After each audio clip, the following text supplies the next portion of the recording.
জানোস দোস্ত, আমারও না মরে যেতে ইচ্ছে করে।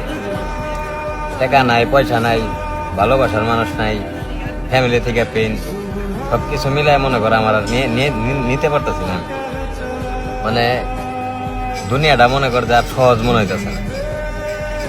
সারাক্ষণ মনে কর যে মাথার ভিতরে যেসব চিন্তা ভাবনা ঘুরে, মানে তার চেয়ে একবারে অন্যতম একটা চিন্তা ভাবনা নিলাম যে হয়তো যদি মরে গেতাম তাহলে মনে হয় শান্তি পাইতাম। কিন্তু তারপরে মনে কর যে একটা দিনের অপেক্ষা করে বাইসে থাকি, মনটা মনে করতে খালি একটা কথা কয়ে সান্ত্বনা দিই যে একদিন না একদিন মনে করতে সবকিছুর সমাধান হইব, বা 1000 দিনে না হইলে একদিনে হয়তো সবকিছু কমপ্লিট হইব। এইসব চিন্তা ভাবনা কইরা মনে করে সবকিছু দাঁতে কামড়তে মনে কর সহ্য করতেছে। তারপরও তো আল্লাহ ভালো জানে।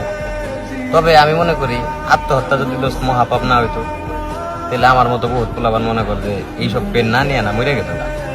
মানে এইসব এই বিশেষ করে ফ্যামিলি পেনটা এটা কেউ নিতেই পারে না।